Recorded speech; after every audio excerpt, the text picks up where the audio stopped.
बाजिछि कलापटा छेली गुहाଳରେ ଚାଲିଛି ଶିକ୍ଷାଦାନ। एभଳି प्राथमिक शिक्षार नग्न चित्र देखिबाकु मिलिछि मयूरभंज जिला कप्तिपदा ब्लॉक ठाकरासाही प्राथमिक विद्यालय रे। एही विद्यालय रे प्रथम रु पंचम श्रेणी पर्यंत 30 जन पिला पाठ पढुछंती। हेले विद्यालय रे निजस्व स्कूल घर नथिबारु बहु असुविधार सम्मुखीन हेउछंती पिला। दीर्घ 14 वर्ष पूर्वरु गारे विद्यालय निमंते घर निर्माण होइथिला। हेले ठिकादार और विभागीय अधिकारी अवहेलारू आज पर्यंत स्कूल घर निर्माण होई नाही। स्कूल घर नथिबारु दीर्घ दिन धरी बारंडारे चलीछि पाठ पढ़ा। बारंबार विभागीय अधिकारी अभियोग परे भी कोनोसी सुफल मिलुनथिबा अभियोग होईछि। सेपटे खूब शीघ्र विद्यालय श्रेणीगृह निर्माण कराजिबो बोली बीईओ सूचना दैछंती। आमर स्कूल घर आज को 2010 ठू माने निर्माणाधीन अच्छी जहाँकि आज पर्यटन संपूर्ण हो पारुनी जहाँफल कि आमर पिला मानक नहीं आम यही लोकों पिंडारे बसिकी पाठ पढ़ाऊँ। जो पिंडारे आम पाठ पढ़ाऊँ ये छेली भी बंधा हुंती आउ छेली जो चरिकी पलि आसबे से पिलांक बही खाता बस्तानी से सबू नष्ट कर पिलांकर खाद्य भी खाऊँ ये अवस्था चलती। स्कूल घर आसी अथच स्कूल घर कंप्लीट हो सारी ना छात पड़ी ना तेणु से तो पढ़ाई पारनी ना ये पिंडारे बसी पढ़ुचु। हमर पंचम पिला तो आम अलग अलग तो बसई पारना सब पिला गोटे जगह बस पढ़ाऊँ जेहेतु सुविधा ना जेहेतु घर ना तेणु जन पिंडारे बसिक पढ़ाऊँ मैंने सब पिला पढ़ार असुविधा तो निश्चित हो।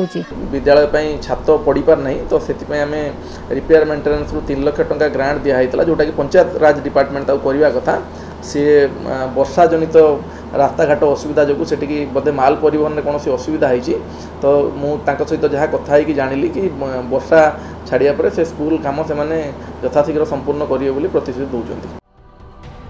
सेपटे देवगढ़ जिला तिलैबणी ब्लॉक डिमिरीकुदा पंचायत छेलिया मेंढिया प्राथमिक विद्यालय रे भुसुड़ी पड़ी शिक्षादान प्रक्रिया।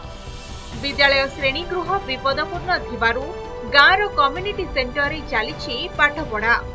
एठारे प्रथम रु पंचम श्रेणी पर्यंत 39 जन छात्र छात्री पाठपढ़ा 2 जन शिक्षक रे चली।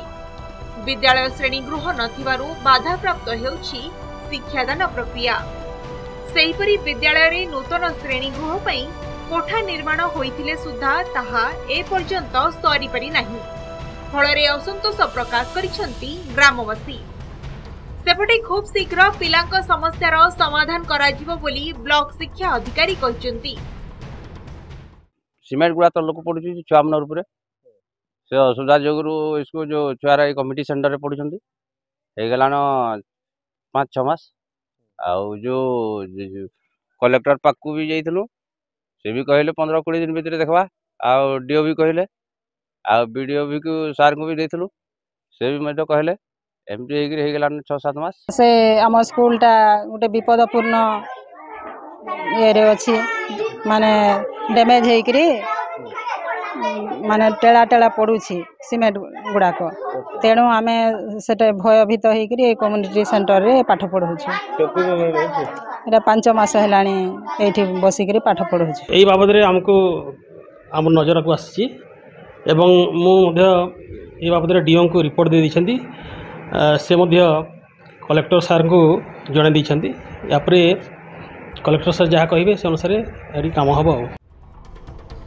विद्यालय रे नूतन श्रेणीगृह निर्माण केबे सरुछि ताहा उपरे समस्तक नजर।